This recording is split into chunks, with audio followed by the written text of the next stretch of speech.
નમસ્કાર મિત્રો, જય શ્રી રામ। અયોધ્યા રામ મંદિર પ્રાણ પ્રતિષ્ઠા મહોત્સવના મહત્વના પ્રસંગ સાક્ષી બનવા માટે 8,000થી વધુ મહેમાનની આમંત્રિત કરવામાં આવ્યા છે। વડાપ્રધાન નરેન્દ્ર મોદી પોતે 22મી જાન્યુઆરીએ સમારોહમાં હાજરી આપવાના છે।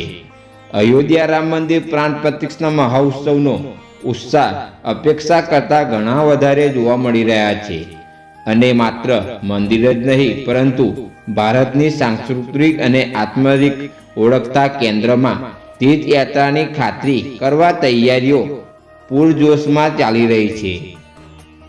જેમ જેમ અયોધ્યા રામ મંદિરનું ઉદ્ઘાટનની ઇવેન્ટનું વેકાર અને રિયલ ટાઇમમાં કવરેજ પ્રદાન કરવામાં દિલ્હી હન્ટ મોખરે છે।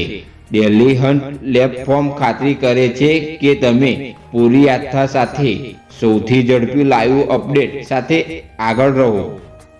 21મી જાન્યુઆરીથી 22મી જાન્યુઆરીએ રામલલ્લાના અભિષેક સુધી દરરોજ થતી ધાર્મિક વિધિઓ પર નજર રાખો।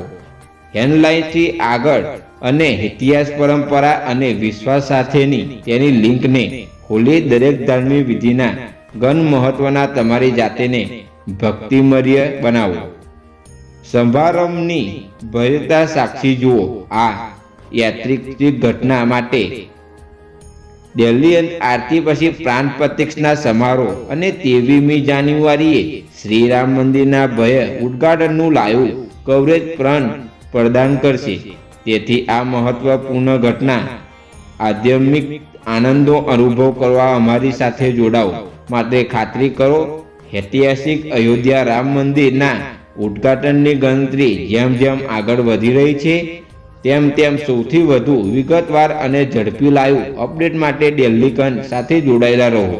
આ આધ્યાત્મિક ભવ્યતાનો ભાગ બનો કે જે લાખો લોકો શ્રદ્ધા અને આદરમાં એકઠું કરીને ઇતિહાસના પાનામાં પોતાના જોડાવાનું વચન આપે છે। મિત્રો, આ વિડીયો તમને ગમી હોય તો કોમેન્ટમાં જય શ્રી રામ લખવાનું ભૂલતા નહીં। જય શ્રી રામ।